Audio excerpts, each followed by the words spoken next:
E o programa de hoje fala sobre gerações. Sidney Oliveira está aqui e tem uma pergunta, Sidney, que a nossa produção fez, que é interessante sobre redes sociais, e até dentro de um termo, não sei se é seu, mas que você comenta, né, que é o fake book, né? E esse termo, ele diz da capacidade e da tendência dos jovens colocarem no Facebook, né, só aquilo que tem de melhor, né, ou colocar aquilo que pensa no sentido assim, não, isso daqui eu acho que vai dar tanto número de curtição, compartilhamento e por aí vai, né? Aquela dicotomia real e virtual já não existe mais. Isso aí era conversa midiática uns 10 anos atrás. Hoje se fala muito em on-off. Não tem como separar, né, a questão da vida real e a questão da virtualidade. Mais um estado de on e off. Como que você percebe, né, os perigos, mas também os benefícios, né, dessa realidade de redes sociais? Bom, a questão é que a gente está descobrindo que eu não posso ficar off. Tudo bem que tem o on-off, mas a pessoa começa a entrar em pânico se ela perde o celular, se o computador não tem a internet. Então, assim, tem o on-off, mas a gente não está exercendo o off. A gente está querendo exercer o on, porque o on é bacana, o on é sedutor. Sabe uma coisa que eu percebo no Facebook, uma coisa que é bacana? É que você só vê gente feliz lá. Todo mundo sorri, todo mundo tá bonito, todo mundo faz festa, todo mundo faz aquelas viagens que você adoraria fazer. Às vezes, assim, uma vez eu vi um comentário num programa de TV também, que falou, o Facebook, ele é uma utopia. Por quê? A pessoa fica deprimida de ficar dentro do Facebook, porque todo mundo tá tão feliz, só eu que não tô. Só eu que não tô na festa, só eu que não tô na viagem, só eu que não tô com a cara bonita.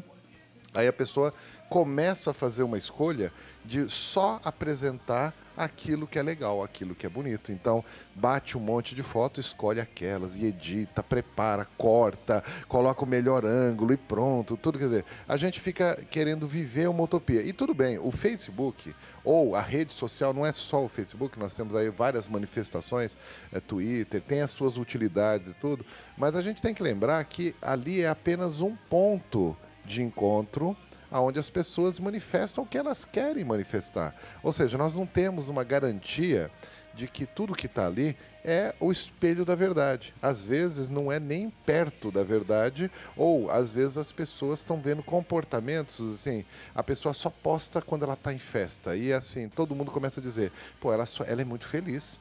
Ela está feliz. Ou então, uma coisa que eu já vi, de repente a pessoa teve um falecimento na família, algum ente querido muito próximo dela faleceu. 2 dias depois ela postou uma foto de que estava na festa. Olha o julgamento que começa a se atribuir a partir de uma publicação de parte da vida. Então, assim, é óbvio que tem os males e tem também os benefícios. Uma coisa que eu acho que é legal do Facebook é justamente você ter conexão com outras pessoas. Você ter mais conexão com pessoas do que você teria numa vida tradicional sem essa ferramenta.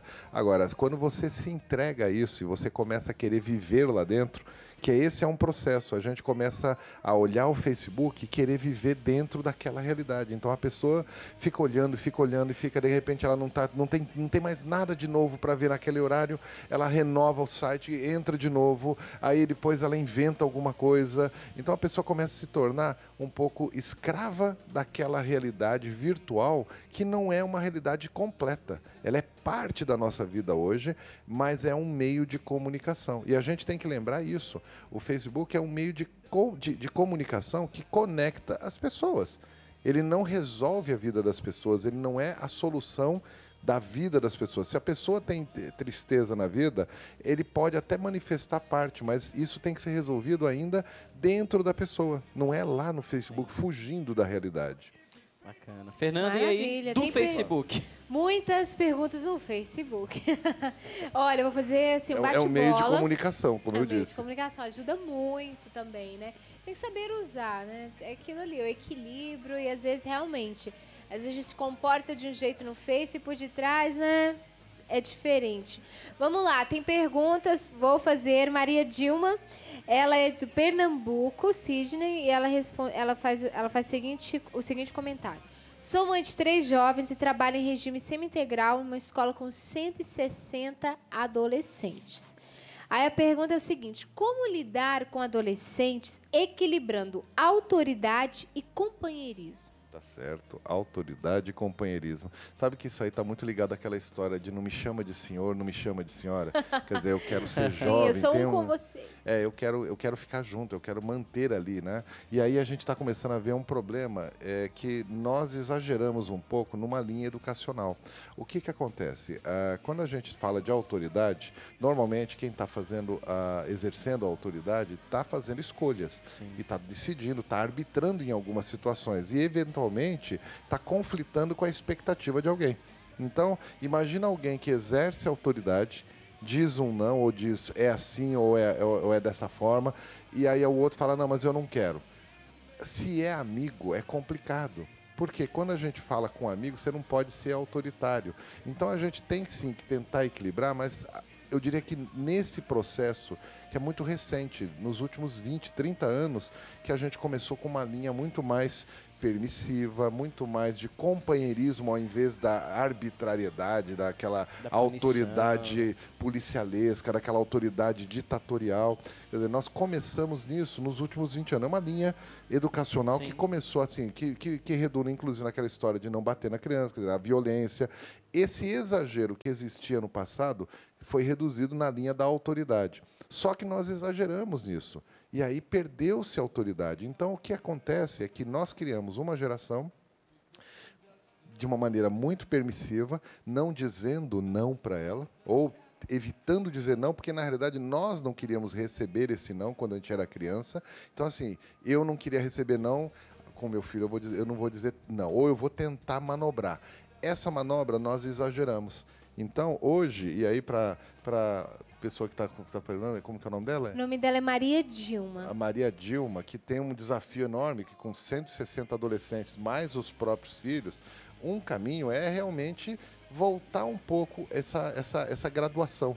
É como se a gente tivesse caído muito no companheirismo, exagerando no companheirismo, quer dizer, a gente quer tanto a se identificar com as pessoas que a gente está perdendo a mão. Então, existe sim a questão dos limites. A gente tem que exercer mais autoridade do que a gente vem exercendo. Eu sei que no momento que a gente começa a exercer, e aí provavelmente é o desafio maior, o jovem, principalmente o adolescente, ele vai reagir. Ele não está acostumado a receber um não, e aí quando ele recebe o não, ele reage e não reage muito bem, não.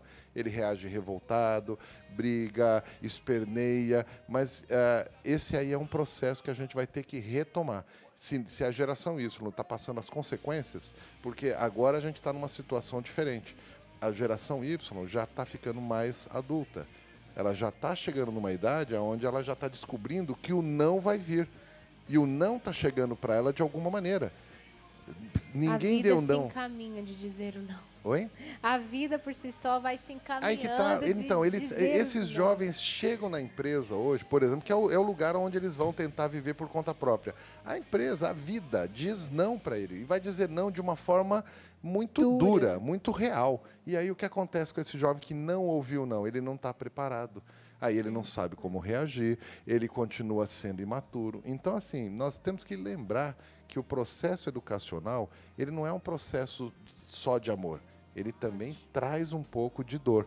E a dor é dos dois lados. Então, a gente precisa realmente trabalhar esse processo, retomando o processo da autoridade, não do companheirismo apenas. E um não internalizado, né, na infância se torna um não exteriorizado, né, de uma maneira agressiva depois. É o que a gente percebe tantos jovens, né, em comportamentos assim, até agressivos consigo mesmo, porque não tem esse não internalizado. Quase um autodestrutivo, Sim, né? É, porque nem com o próprio corpo ele diz não, né? Mas, Fernanda, bora pro Facebook, porque tem muita pergunta, vamos valorizar a galera? A próxima é a seguinte, a Thaís Alves perguntou assim, ó, a questão de não dos pais para os filhos dessa nova geração. Por que essa geração Z desconsidera a importância que às vezes tem o não? Até que ponto isso é perigoso? Os pais precisam ser mais firmes. A gente precisa lembrar que pai é pai. Pai não é apenas amigo, mãe não é apenas amiga. A gente tem que ser mais firme. A geração Z, a criançada de hoje, não está acostumada a receber não, mas a gente tem que lembrar eles que não é educativo. Se ele quer o filho amadurecendo e preparado para a vida, o não faz parte. A gente tem que lembrar que a criança que não recebe não, ela perde o sentido de conquista. Ela não está com objetivo, então ela fica com a vida entediada. Logo, logo, ela está querendo mais alguma coisa para abastecer a vida dela. O não faz ela pensar, bom, esse não eu tenho que superar de alguma maneira. Então ela começa a desenvolver a conquista, que eu vejo que os jovens perderam um pouco desse senso de querer alguma coisa, de conquistar, quer dizer, o senso da consequência. Ele não está vendo a consequência, então para ele tudo é aproveitar. O não é tirar a consequência, e nós não podemos fazer isso porque a vida vai trazer consequência.